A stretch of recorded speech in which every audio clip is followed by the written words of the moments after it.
everybody, we are back. My next guest, of course, starred in the Home Alone movies and most recently Party Monster and Saved. Now he has authored this new book out, very fascinating book, Junior. Please welcome Macaulay Culkin.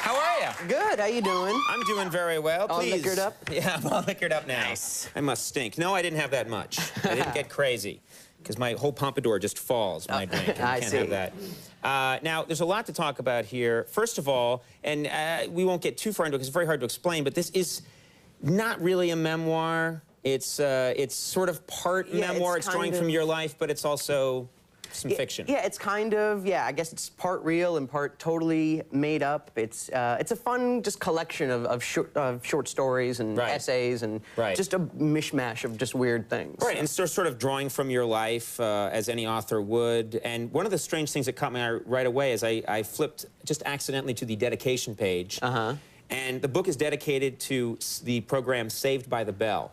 And so I got to ask you about that because you don't often you don't pick up Moby Dick and see dedicated to Saved by the Bell cast. But why Saved by the Bell? Well, I think I was a closet Saved by the Bell fan. I think for many years there. So I think I'm finally just coming out of my Saved by the Bell closet, I guess. Right. So yeah, woo. Yeah. So, I was too. Sadly, I was much older than you. When I was living out in Los Angeles, I was watching Saved by the Bell, and at one point I looked at I saw myself in the mirror watching Saved by the Bell in the morning, eating cereal out of like a Tupperware bowl. Nice. And I was like, I'm 30.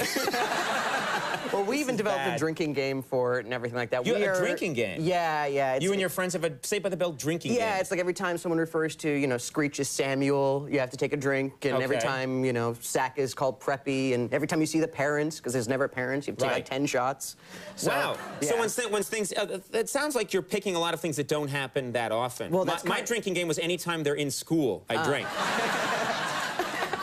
Which is why I was hospitalized for a time. You and Martha, yeah. Yeah. Now, a lot of... We both did our time, yeah. Wait. I love her. That's you. I love her. I love that woman, so it's okay.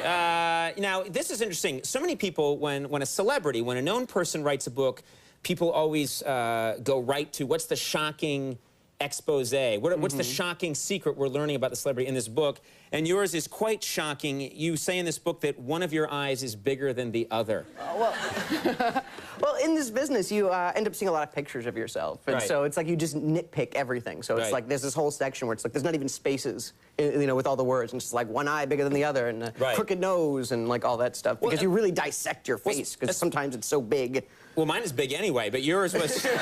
You were in, it's just like you star in movies, and when your face is projected on a giant 60-foot screen, you can probably just sit there for 2 hours and find everything you don't like about yourself. Well, that's all you do. You can't really watch your performance, so that's the kinds of things that you do. So it's like I tend not to watch myself anymore. I'm the opposite. I watch my show and I stroke the screen and go, pretty, he's so pretty.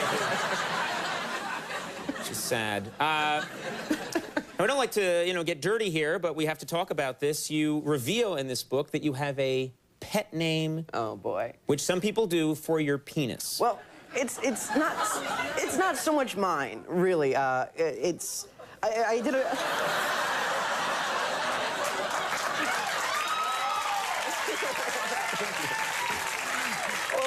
So whose penis do you have a pet name for? Oh, boy. No, I was doing I'm getting confused here. It's all crazy. It's a rich tapestry. Yeah. No, I was doing I had to do like a reading, and I did a Q&A afterward, and somebody asked me like, where'd you come up with the name Floyd? Yeah, now this is what I want to ask you about.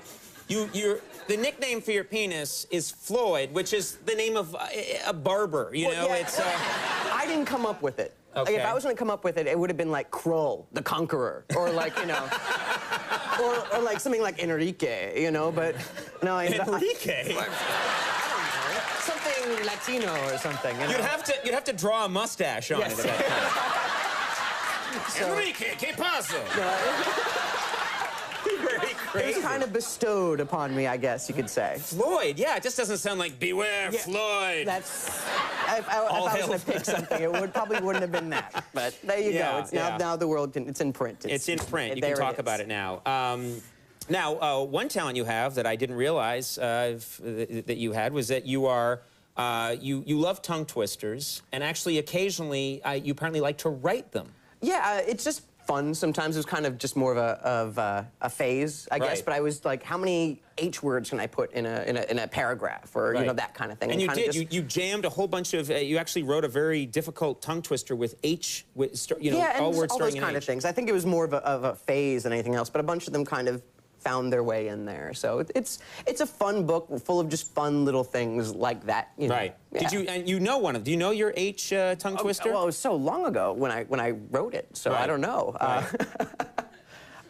Do you want me to say it or something? Yes, I do. Oh my God. Well, I'm not sure if I can get through the whole thing, but it's like Heidi was her name, hiding was her game. When Heidi hid, horses halted, hot-headed hares hopped hopelessly hither, and homeless Harriets huddled over heaping helpings of hummus. Heidi would huddle humbly, hoping her hiding help her hearing, and just keeps going. Yeah, it goes on for quite a long time. It sounds like you do know it, actually. Well, I know chunks of it, yes. You know huge chunks of it, Huge chunks of it, yes. This would be a good exercise, though, for any actor to do, because they're always trying to... They do a lot, there's a lot of those kind of just exercising your tongue kind of exercise, like the theater. I've tried a bunch of those over time, and I always say a dirty word, like accidentally 3 words into it, because I, you know, jumble up the words because I start tripping, and then it just sounds like I'm a sailor on shore leave. Nice.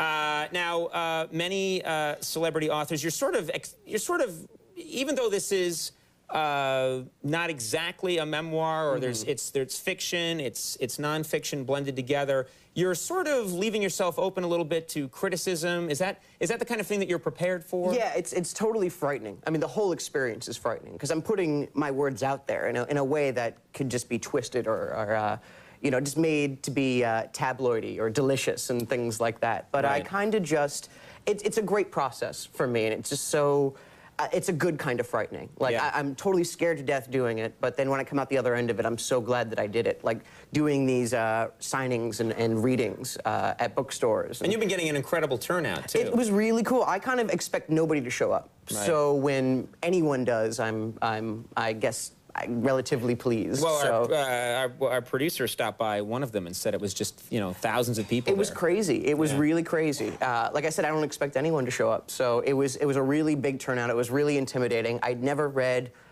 anything of mine to strangers before, and so. But it was really great. People responded really well to the book, and I couldn't be more pleased with people's responses. Good for you for doing it. Junior is in stores now. Check it out. And Macaulay, thanks for stopping by. Thank you for Always having good to have you on the show. Macaulay Culkin, a very nice fellow. We'll be right back. Billy Bragg coming up, so stick around.